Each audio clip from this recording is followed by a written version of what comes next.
Hello people, it's your boy Osman back again with another video. Basically just watching the end of Manchester United's game against AC Milan, and the game has finished 2-2. If you're new here, feel free to subscribe, drop a like, all that good stuff. It's currently penalty shootout, so I thought, no, I'm just going to record my live reaction to the penalties, because why not?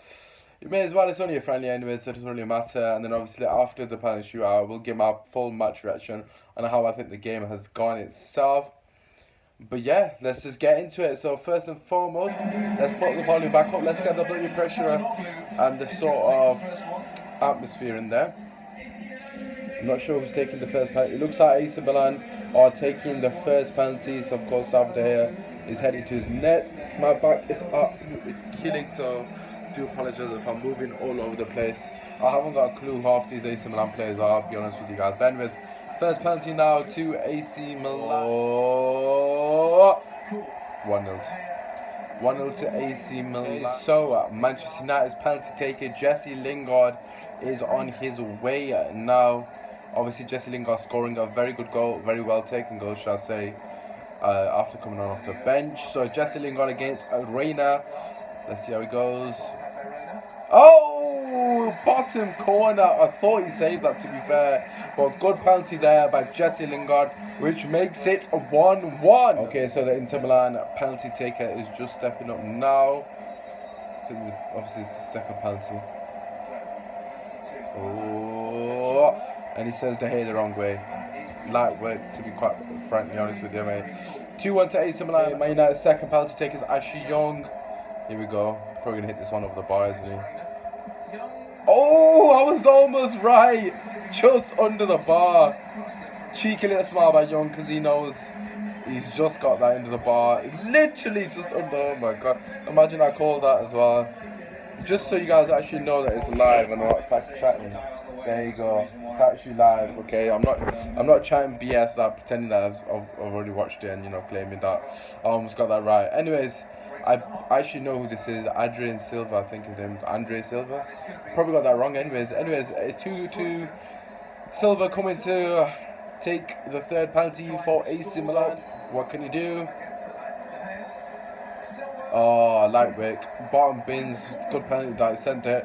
Honestly, De Gea, did you save penalties? Like, he's not even gone to guess the right way. Yeah, once.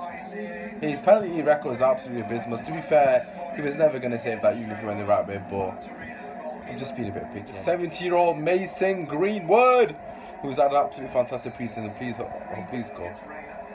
And he does! Sends the keeper the wrong way. So far, to be fair, the penalties have been really good. 3-3. Another one that sent the keeper wrong. AC Milan's fourth penalty. Krimic, I believe his name is. Or whatever his name is. Do we really care? Oh, De Gea gets his hand to it. Just nestles into the net. Unlucky De Gea gets his hand to it. Angel Gomez to take the fourth penalty for Manchester United. To be fair to him, he came on the 18th minute. I thought he was fantastic thus far. Obviously, it doesn't really matter. Oh, roof of the nets. Gomez, what a penalty! Absolutely pinged that. Absolutely beautiful. I don't know if that's even been caught. 4-4 AC Milan and Man United scoring both. All four of the penalties each. So far, decent. Maldini is coming to take it. Yes, the Maldini's son. Oh my god. The fifth and penultimate penalty, or the last penalty, if he misses, of course. Oh, De Gea saves it! De Gea saves! Come on, De Gea!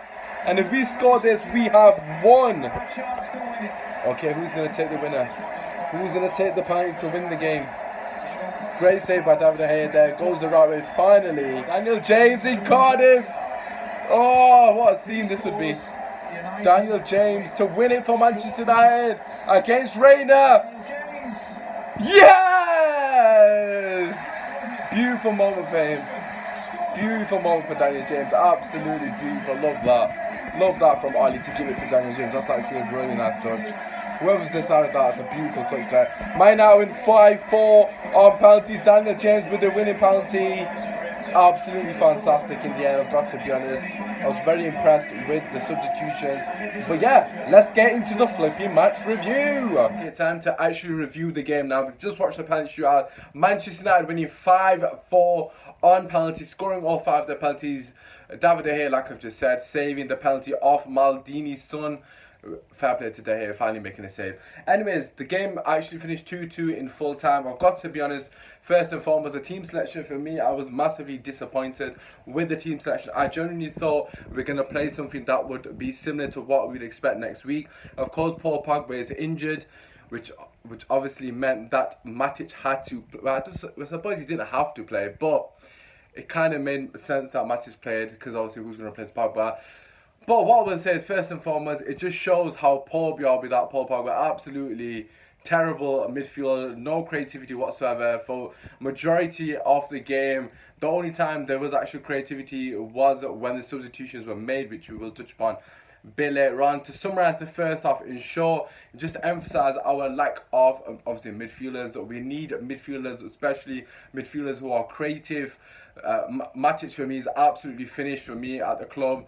I don't know what you guys think. Mata also, unless he's playing in camp, I don't see what he offers Manchester United.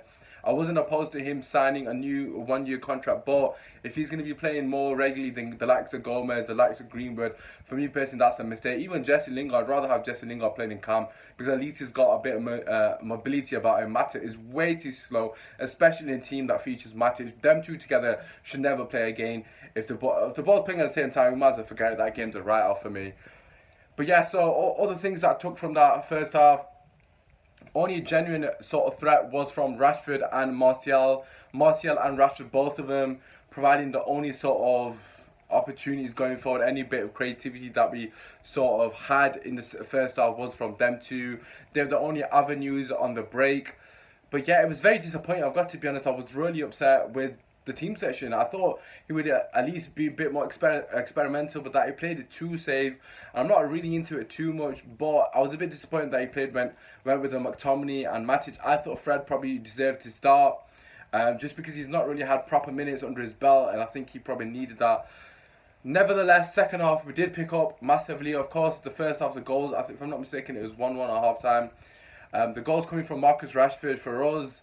Very well taken goal by Rashford, obviously on the left wing, cutting it onto his right foot, going past one, going past two, and then pointing to the bottom corner. Defending was absolute dog shit, I'm not going to lie. But fair play to Rashford, he showed a bit of confidence to take on his man and get the shot away, which is all you can really ask for him. Their goal came from an absolutely horrendous mistake from Matic.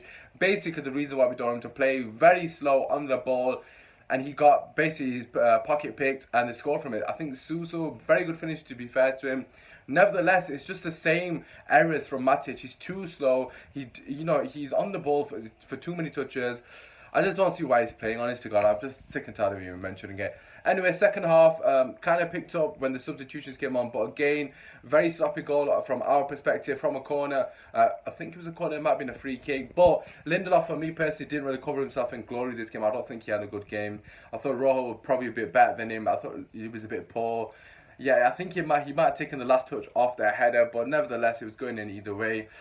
But yeah, we do get a second goal coming off the bench. Jesse Lingard, I thought he made a massive difference. Daniel James obviously made a difference because he offered us a lot of width. Fred came on and then played where Matic was playing, which meant it was a midfield of Matic and McTominay, and automatically you just saw a difference. I won't say it was because of a certain quality. It was more about the sort of ability to run, to be honest with you.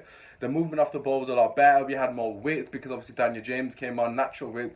I don't understand why Matic is still being played at right wing. It's an absolute flipping joke. He should never be playing in right wing. The only time he should be playing is if it's in calm.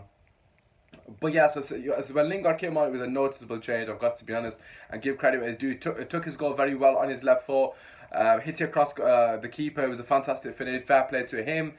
But yeah, nevertheless, it was a very disappointing performance, I've got to be honest. The only sort of positives were the substitutions. I thought they were very good. I thought Twan Saber was fantastic. He was a very commanding. For me personally, I would actually probably put him as my third centre-back behind. Maguire, get in.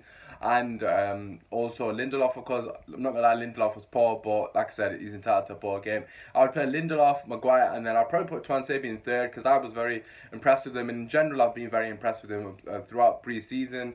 I know some fans haven't been, but you got to remember how young he is. He has got a lot of potential. He's an absolute beast as well, make no mistake about it. But yeah, so just to quickly summarize, for me personally, it just emphasised our dire straits for Fernandes. We need him badly. The lack of creativity in that team without Pogba is absolutely frightening to see, and borderline, but it is embarrassing, to be honest with you, that we're so reliant on one person to be the sole creator. It's not acceptable for Manchester United. Let's be quite frank. Also, I was a bit frustrated with the lack of strikers or attackers in the box consistently. You saw Rashford and Martial dropping way too deep to collect the ball. I'm going to give them benefit of the doubt and assume that was because there wasn't anybody who was actually passing it from the middle of the park, so they were getting frustrated trying to get the ball and create a chance for themselves. So I'll give them a bit of benefit of doubt in that sense.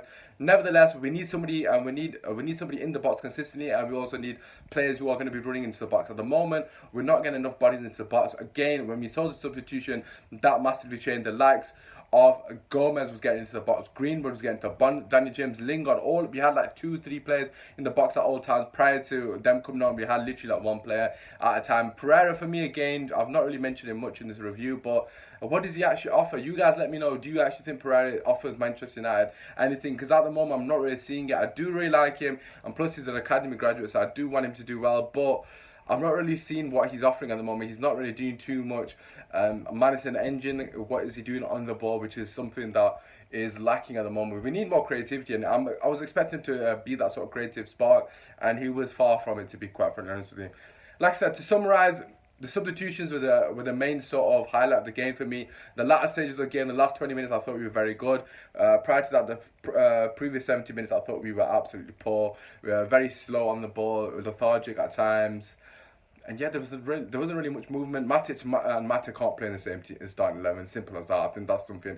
It's quite apparent. And of course, we need to get Fernandes over the line. That's what I've learned from this game. But nevertheless, we won the game. It's good for Daniel James to get that goal at Cardiff, winning it on penalty shootout. Fair play to him. That's a nice little touch. Anyways, that has been my review. What do you guys think? Do you agree? Do you disagree? Do you think I'm being too negative? I'm just being real, to be honest with you. I'm not being overly negative, I don't think. I'm just trying to say how it is. Like I said at the start, feel free to subscribe, drop a like, all that good stuff. It's been your boy, Smack. Go United! Come on!